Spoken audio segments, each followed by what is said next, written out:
Okay guys, so now we are here with Gil on Algolaser. So he has some really cool things to show us. And he's gonna talk about the machine. I see the machine is actually quite sexy, and I know that because I love red. And the machine has these awesome red corners that I really like. Yes. So yes, let's talk about your machine and see what you can tell me about it. right, so this is Algolaser Delta. This is our flagship. At the moment is equipped with a 40-watt laser module that is now in a campaign on Kickstarter. This should be starting to get to the backers on the end of this month. The advantage of this machine is it is fully offline. So if you don't want to connect to a computer, you don't need to. You have a USB port on the side. You can input your images, and basically the LCD gives you full control of the engraving. So this machine actually has a full-size USB, Yes. not micro SD like everyone. Yeah, so you have the USB for communication, right? Nice. This is the normal one. And then you have a USB input, so you can connect your... So I can forget about that tiny card that I need to put in there. It does have internal memory. It has 32 gigabytes of internal memory, so you can copy from your SD card, from your USB card to your SD. So you can have it natively on the machine and run it from there. And you decide where you want to go. At the moment, we don't have a USB stick, of course, but in this case, the internal memory, you just select whatever image you want. Let's, for example, say this. You load the image, and then it has a good resolution screen. Yes, it does, and it's very responsive. And you can basically, it's not as granular control, obviously, as a light burn or something like that, but you have a few presets on materials, and you have a few presets on power that you can select. Okay. And you can change the preset and save your own presets in the machine? Yes, you can. And every time that we upgrade the firmware, we also try to implement new presets. The idea is to get users that don't want to connect the computer. Right. Maybe they want just to engrave something, and maybe they are on a fair like now, and someone brings a USB with an image, and they want to engrave it on a material they have. They just plug it in, a few settings, and the machine starts. Perfect. So, walk me around. What are the safety things that we have in this machine? Because safety is super important. Yes, it is. We all want to make sure that we don't burn our house down. Right. Yes, so, what are the safety features that we have? And especially one of the things that a lot of people is having troubles with is the fire alarm sensors, because they are really tricky. They kind of fire something faulty, sometimes not, in different machines, different brands. So how you guys come up with normally that? you will always have to assume that the machine will be more careful than it needs to be. So it will probably a few times give false alarms. Right. That's normal. And that's good. That's good. You don't want to fire. Yes. At the moment we have three sensors inside the laser itself, and we have 4 or 5 on the frame. On the laser, it basically detects if there's error or not, because it's crucial. It detects if the lens is foiled or not, if it's dirty. Oh, that's new. Yes, and basically what it says is, okay, if your lens is dirty, the machine stops and asks so you to... it has a sensor that actually looks through the lens to make sure that the view is clear. Yes, but it also defaults for 2 things, or dirty lens or time, just in case the sensor cannot detect it. So every 50 hours the machine will warn you and say, okay, clean me, basically, right? Oh, that's absolutely beautiful. And something that is new that other machines did different is our sensors are on the head itself.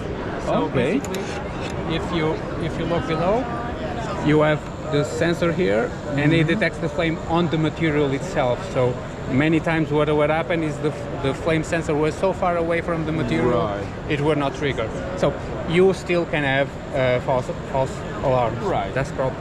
So basically, if you have a fire incident, the machine will stop, and it will pull the laser away for a corner. Okay. And obviously, you have to be present because the machine cannot stop the fire itself. That's really, really nice. I like that you have the power management in the wiring here, and it's all labeled, so you know where to connect. Yes, everything. although we have a small upgrade on this feature, because we have many laser heads that should be all interchangeable: 5, 10, 20, 22, 40. Okay. And we have also infrared coming. want to make we want to make this a bit more plug and play. Okay. So we will have a small redesign here where you can just connect it. So this is the sensors on the laser itself. Important to say that the laser has firmware, so the machine can connect to the laser and speak with the laser. Okay. And you can upgrade the. All right. So basically, the laser head has a firmware that can be updated to compensate for power and things like that. Also to the record sensors. time, also to adjust sensors because firmware is always evolving, so we are always learning from the experience of the users, and at times we have to do a few tweaks, right? Right. So I see here the members. So this machine, I'm going to assume that is using one of these big members. Yes. With the screen. This is the one. We over-engineered this motherboard on purpose because we have big plans for it. Basically, we are using two ESP32S3, and we have a 5G Wi-Fi network as well with Bluetooth. And basically what we're doing is we have one CPU just for processing the G-code, and we have another one reserved for the LCD and all the functions that we spoke about for engraving. Awesome. So while this still does everything regarding engraving, this one we will be pushing more features that will allow this machine to be less and less reliant on knowing a lot of things about software, right? Now, how many steppers you can control in this machine? Right. So, we have X, we have Y. Sometimes we have a second Y that is used sometimes for rotary. For the rotary, yes. And we have in newer machines or more complex machines, sometimes we have the Z for automatic focusing. Yes. This machine is going to eventually evolve into that? We opted for a different thing, and I will explain what it is. This machine has something that we call the Algolaser Smart Connect. Basically is a protocol of communication that allows you to connect with the pump, allows you to connect with the enclosure.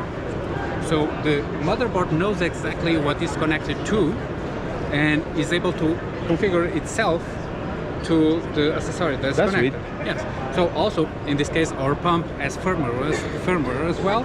So the machine can connect and update this firmware. Right? And that will be with this little box here? Yes. So basically, if we connect it to the port, we can control our air assist, but we can also control it via G-code commands. So Lightburn has control of the not only on and off of the pump, but can also control the quantity of air. So you can say layer 1 will have 40%, layer 2 will have 70%. Oh, that's great.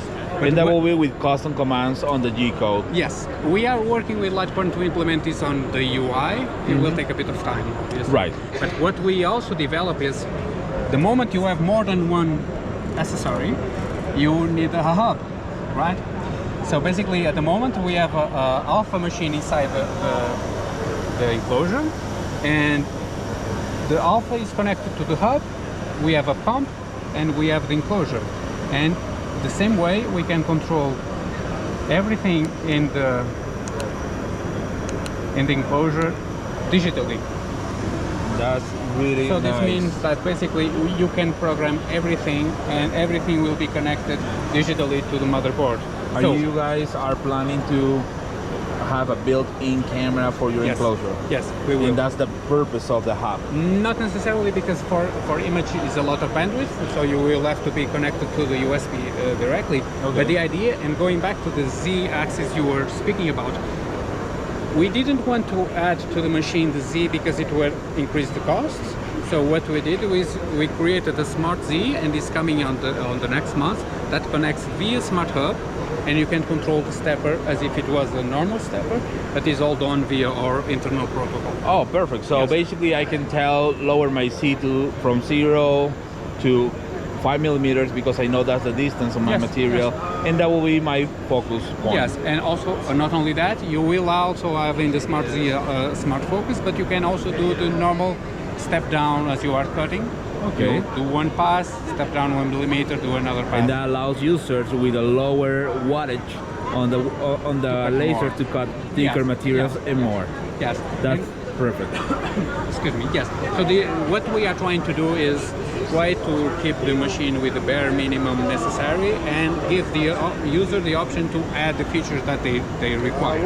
Excellent. Now, is there any feature that the machine has right now that doesn't work on live burn? Because I'm gonna say that 90% of the people that wants to do this seriously end up going for a paid software.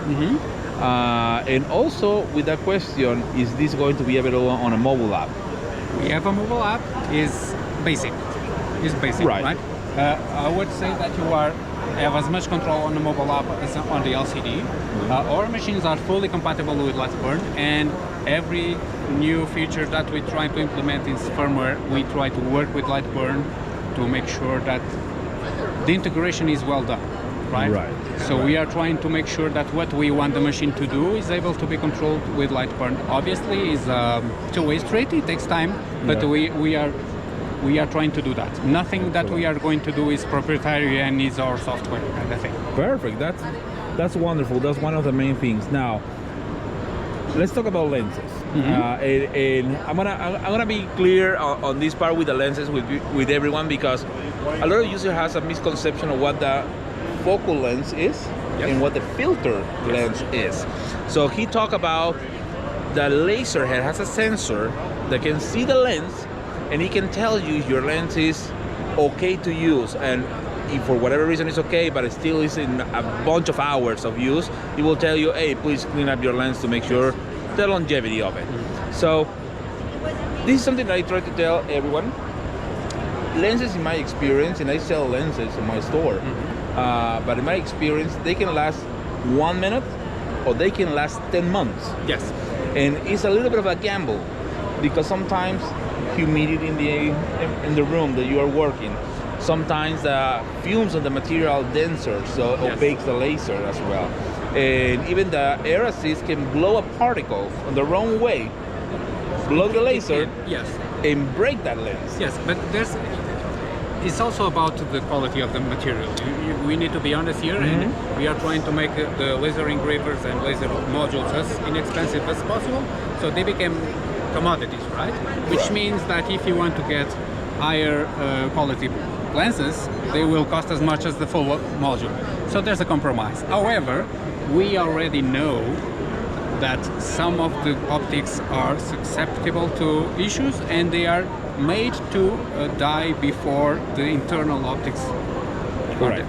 Yeah, it's like a car. The car is designed to basically crunch into a little accordion to protect the person inside. It's a sacrificial layer, let's call it that. And I will show you on the 22 because it's easier, right? So our optics the laser optics are inside there, right? And as you can see, you have the fire sensor and the flow sensor in here. And here on the nozzle itself, we have the sacrificial layer of glass that is just there to protect the internals of the laser. But we made it because we know, and I think the industry knows as a whole, that above 10 watts, the probability of a micro imperfection on the laser, on the glass be there, and the laser go through that and make the glass not good is high, right? Yeah. So basically what we did is make them interchangeable. You remove it, and we sell them in little kits like this. Perfect. And basically you take one, put it back again, and back to the laser it goes, and you are back in business. That's excellent. Yes. And something that you just say is really, really important, and I wanna emphasize that the filter lens, the lower lens, is a sacrificial part. I call it consumables. Yes, it is. It's like you buying ink for your printer. Yeah.